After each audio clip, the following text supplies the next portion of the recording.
Hello everyone, I welcome you all in this today's video lecture. Currently we are running a series of video lecture on design of synchronous machine.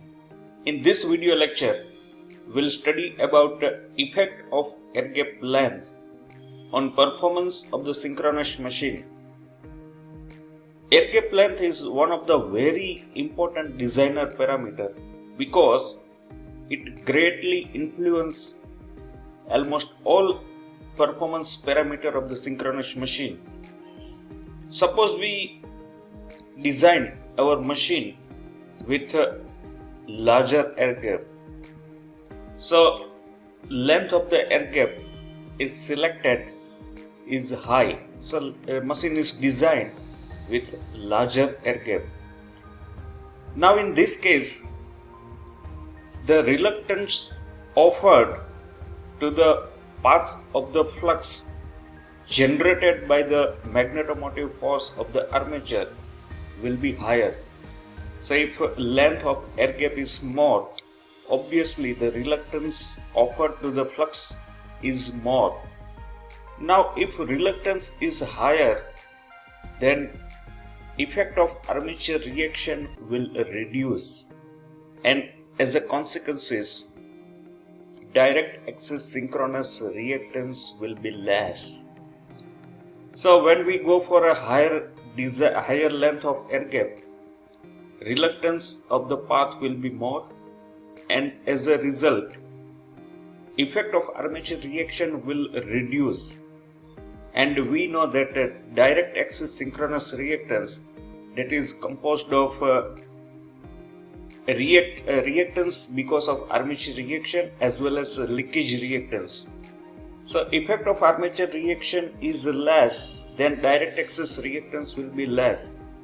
And we have studied in our previous lecture that short circuit ratio, that is SCR, that is inversely proportional to the direct axis synchronous reactance.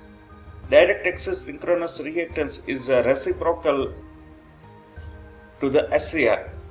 So if direct axis synchronous reactance is reducing, then short circuit ratio will increase. Now we have started with a concept that we are designing a synchronous machine with a larger air gap. So when we design our machine with larger air gap, short circuit ratio will be more, and now we will see all the effect on different performance parameters of the machine, that with a larger air gap, if machine is designed with the larger air gap, and if synchronous reactance is less and short circuit ratio is higher, how it will affect different performance parameters of the machine. So one by one we will see different parameters. So we start with the stability. Stability limit will be higher. We know that maximum power generated, that will be inversely proportional to the synchronous reactance. So if synchronous reactance is less, SCR is higher, so maximum power generated will be more, and our steady state stability limit will be higher. The next is voltage regulation. In case of voltage regulation, if synchronous reactance is less, then voltage drop will be reduced, and we have a smaller value of inherent regulation. So voltage regulation will improve. Next is the synchronization power. We know that again synchronization power is inversely proportional to the synchronous reactance. If synchronous reactance is less, SCR is higher, meaning this synchronization power generated will be more, so higher synchronizing power. So system will remain stable during parallel condition, and adverse effect of the load will not disturb synchronization. Then cooling. So at the surface of the air gap, because of higher air gap, better cooling will be available. Noise. Reduction in the level of noise. We know that when we go for a higher length of air gap, there will be a reduction in the level of the noise. Magnetic pull, when we go for a higher air gap length, small unbalanced magnetic pull, if there is eccentricity in the rotor, then when we go for a higher air gap length, the effect of eccentricity will reduce and we have smaller unbalanced magnetic pull. Tooth pulsation loss.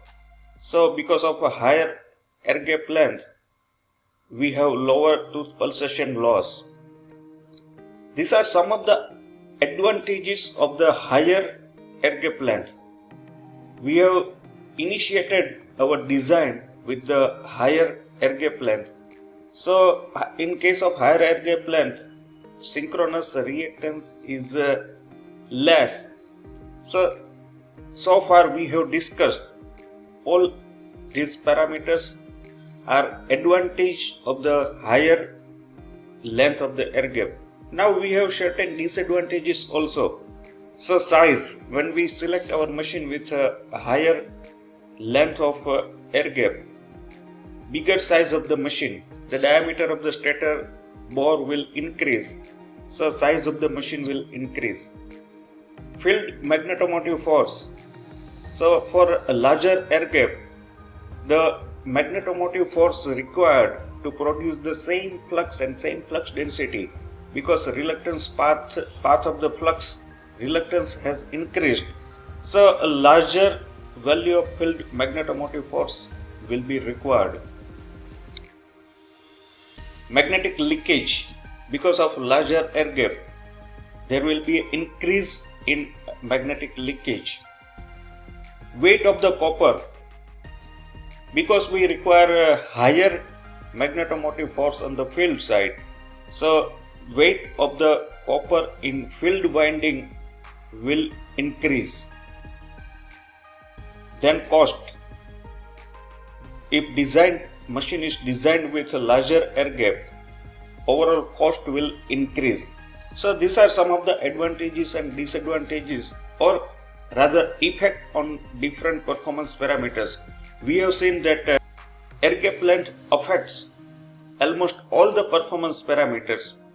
So while designing our synchronous machine or while choosing appropriate air gap length is very important. So let us estimate how we can define our air gap length. So type of synchronous machine and air gap length. So in case of salient pole type of machine, we can take this is just empirical formula. So we can take air gap length is equal to 0.010 to 0.015 times pole pitch. Tau is given, tau is a pole pitch. So this is for the salient pole machine. For turbo alternator, it is a LG, air gap length, is equal to 0.020 to 0.025 times tau. And for synchronous motor, it is a 0.02 times tau. So this way we can estimate our air gap length. Importance of air gap length we have discussed with different effect on different performance parameters. So thank you for watching my video. Keep watching. Thank you very much.